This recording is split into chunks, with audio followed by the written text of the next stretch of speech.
WFYI podcasts are brought to you by Visit Bloomington. With over 350 restaurants to choose from, Bloomington, Indiana is truly a food lover's paradise. Go to visitbloomington.com to discover what suits your taste. This is WFYI News Now. It's January 23rd, and I'm Aubriana Herron. On today's show, a protest at the Statehouse against proposed changes to Indiana's Medicaid programs. Indiana's high school graduation rate is on the rise, and an Indiana farm will be the first to achieve a new antibiotic-free standard for beef. We need antibiotics when we as humans are sick. We need antibiotics when animals are sick, but we are not going to build an entire industry around the daily overuse and misuse of antibiotics. Those stories are coming up, but first, several Irvington businesses who last week spoke in favor of Senate Bill 52, a bill that opponents say would effectively kill Indianapolis's proposed blue line, have reversed course. Ben Thorpe has more. Many businesses raised concerns last week about the Blue Line, Indianapolis's third bus rapid transit line. Among concerns was a fear that the proposed construction could hurt traffic to their stores. The bill, authored by Senator Aaron Freeman, would ban the use of dedicated lanes for public transportation. IndyGo officials spoke out against the bill, saying it would effectively kill the Blue Line and scuttle hundreds of millions of dollars in federal funds. This week, several businesses, including Giacomo's Pizza and Black Sheep Gifts, reversed their position on the bill, saying that they have listened to the many voices that believe the Blue Line would be better for the community as currently imagined. In a statement, Senator Aaron Freeman said that he understood the need for businesses to do what is in their best interest, but, quote, I stand steadfast in my decision to oppose the implementation and construction of dedicated lanes. The bill goes to the full Senate for a vote. I'm Ben Thorpe. Around 50 people gathered at the Indiana Statehouse to protest proposed changes to the state's Medicaid programs. Elizabeth Gabriel reports the changes would end payments that thousands of families of adults and kids with disabilities relied on. You care then. Why not now? You care then.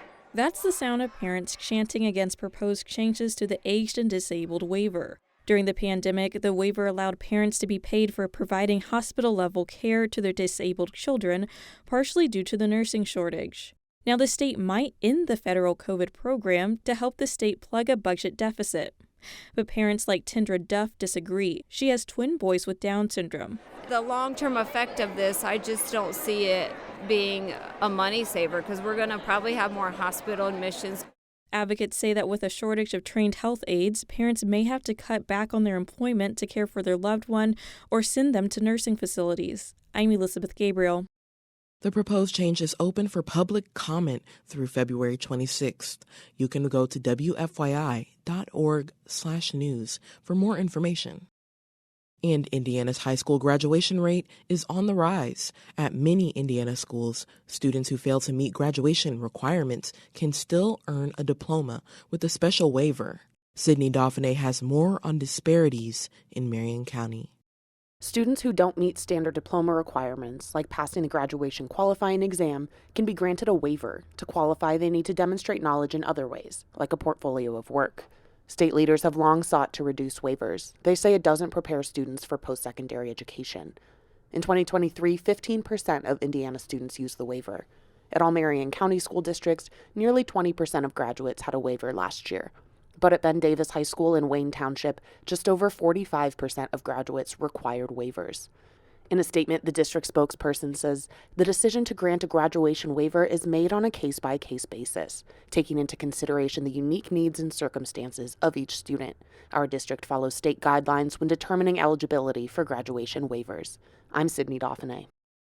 And for our final story today, since the 1930s, antibiotics have changed the way the world treats and prevents diseases in humans and livestock. But overuse leads to resistance, and that can cause more disease and infections. Clayton Baumgarth reports on one Indiana farm that will be the first to achieve a new antibiotic-free standard for beef being developed by advocates from George Washington University. In October of last year, WTIU was invited to Fisher Farms in St. Anthony, Indiana. The farm, family-owned and operated by people like Joseph Fisher for 6 generations, decided in 2004 to switch from conventional beef production to a process requiring fewer antibiotics. We wanted to raise top-quality beef. We wanted our beef to consistently be considered one of the best beef around.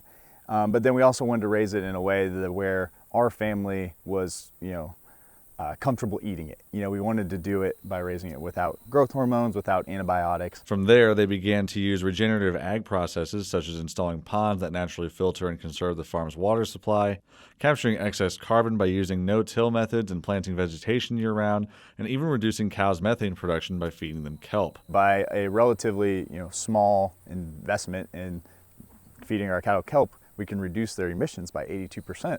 It's a no-brainer. The added effort is having results. An independent team out of Bloomington has been conducting soil tests on the property to complete a life cycle analysis of the impacts. And we've shown topsoil increases from 3 inches to as much as 16 inches through this rotation. And when you think of topsoil, that's organic matter. That's carbon dioxide that was in the air that is now permanently stored in the ground. The real focus of the visit, though, was on the antibiotic side of the business. Joining us on the tour were representatives from the Antibiotic Resistance Action Center at George Washington University. They came to gather information and data on Fisher's efforts to lessen the use of antibiotics in their cattle. Antibiotic Resistance Action Center Representative Kathy Lawrence says Fisher Farms will be the first adopters in the nation of the Certified Responsible Antibiotic Use, or CRAU, standard for beef. We created the CRAU standard to give producers an opportunity to either change their antibiotic use practices, to be more responsible, to use them less frequently. Through this process verification, the farm will be audited twice a year by USDA auditors to ensure that everything measures up. Lawrence says that they first developed CRAU in 2014 for poultry, and the process was eventually adopted by Tyson a year later.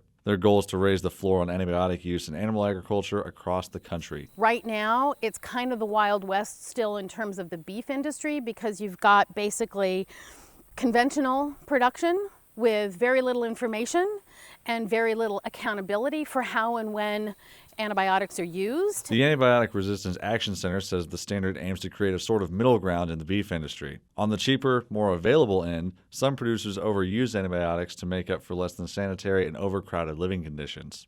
Alternatively, purely organic and antibiotic-free beef is in low supply and often comes at a higher cost to consumers. Under the CRAU standard, farmers can give antibiotics to their cattle if they get sick, but their use will be closely monitored. We need antibiotics when we as humans are sick. We need antibiotics when animals are sick, but we are not going to build an entire industry around the daily overuse and misuse of antibiotics that feeds antibiotic resistance. According to the interim director for the Department of Animal Sciences at Purdue University, Paul Ebner, process verification standards like this aren't uncommon. Many organic labels on meat products originate similarly, where an independent third party creates the standard and companies can choose whether to adhere to them depending on the product they're marketing. What this third party will generally do is basically do the audit and say, yes, these things are all happening. They are doing things as they stated.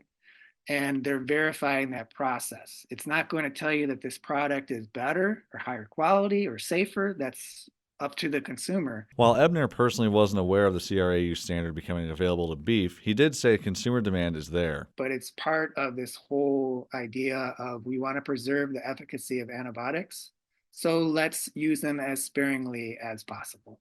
So, and for some consumers, they want to see that in their product, so they look for those labels. If the CRAU standard for beef develops as the one for poultry did, Fisher Farms in Indiana could be the first in the nation to adhere to a widely used system for marking beef products responsibly treated with antibiotics. Fisher Farms currently adheres to CRAU standards, but won't become the first official adopter until the USDA does its official audit this spring.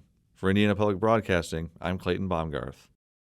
That's all for today's episode of WFYI News Now. Our podcast is produced by the following people who live in your community: Darian Benson, Drew Dodlin, Kendall Antron, who composed the music for this podcast, and me, Aubriana Herron. Our news director is Sarah Neal Estes. If you like today's episode, remember to subscribe and share, and follow WFYI on Instagram, Facebook, and YouTube to check in on our newsroom throughout the day. Thanks for listening. We'll be back tomorrow.